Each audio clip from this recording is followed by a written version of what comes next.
Hello mga kasuki! Welcome to my vlog. Eto na nga ang part 2 ng mga ganap namin sa aming overnight swimming. Maaga pa rin naman sa mga oras na yan, pero itong asawa ko, ayun, nagsipti na dun sa dulo at kumakain na hindi man lang ako niyaya. Hala, sobrang OA. At itong ang batang to na sobrang takot sa buhangin, abay, naligo na, nauna pa sa akin. Samantalang ako, eto, ginaw na ginaw pa. Chares! At eto nga isa sa mga kasama namin dahil nga sa sobrang aga pa abay nagtagay na. Ayan, nagdadasal na. Amen po. Chares. Napaka-OA. Tawang-tawa pa nga kami dyan ng kumari ko at nung mapansin nga niya na nagbibideo ako, abay, bigla na lang nawala yung kalasingan. Ayun, tumayo na bigla. Chares. At dito naman bandang alas 3 na yan, sobrang init kaya naman hindi na muna kami naligo sa dagat. Kaya naman habang hindi pa kami naliligo, eto muna yung kaganapan namin dito sa aming cat. At ito nga, isa rin sa mga kasama namin, napakaganda naman ng smile. So beautiful. At itong kumari ko, busy dahil kausap yung amo. Chares.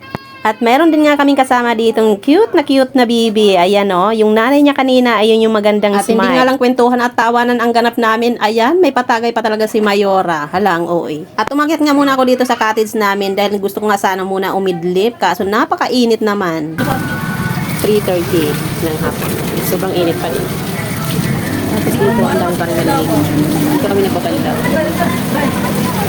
Dami mag-swimming sa dagat. Dami pa rin naligo sa dagat. Nandito ako sa pinaka-terrace ng aming cottage.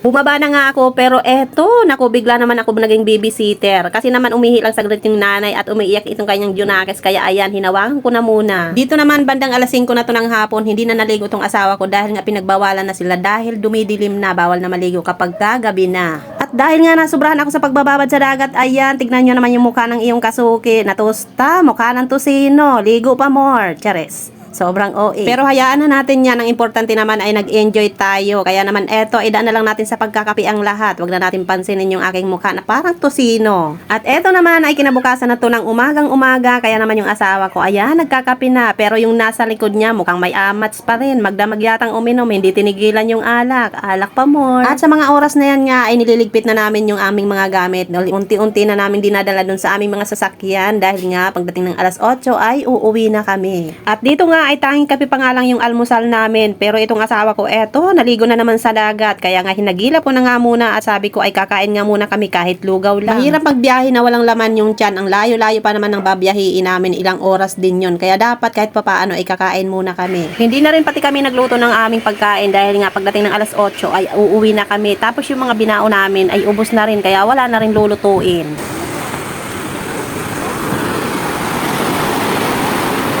Hindi ko mahanap yung asawa ko. Ang init pati. Ang aga-aga.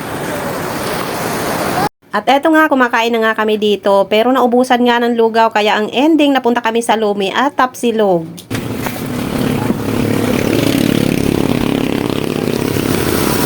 Hindi na po.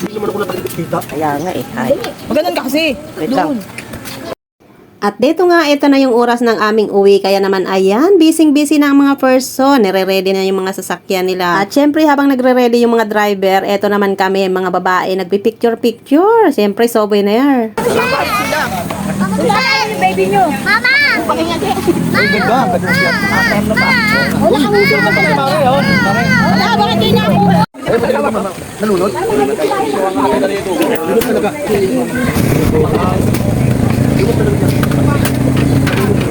Galili na kayo, ah. Galili na kayo. Nalunod talaga.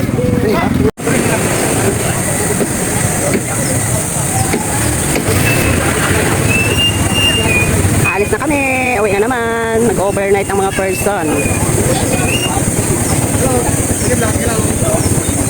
May bata ka ng dala ngayong pag-uwi.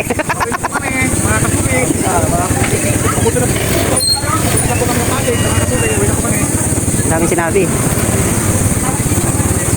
Okay na, okay na.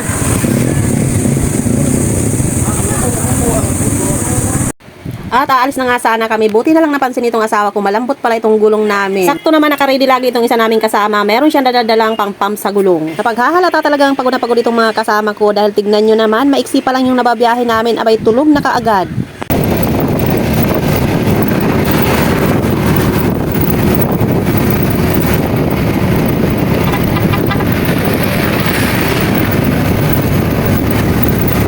At Dito nga nag-stop over naman kami dahil bumili ng prutas itong mga kasama ko. Pagkatapos naihi naman yung iba naming kasama. Kaya ayun, sakto naman yung tigil namin dito. 20. Oo. Malamig na lang. Ay po. Yan, durian. Gagawin doon Yasel? Ah, ano gagawin doon? Pwede bumihi doon? Ito pala CR. Ihi daw si Michelle.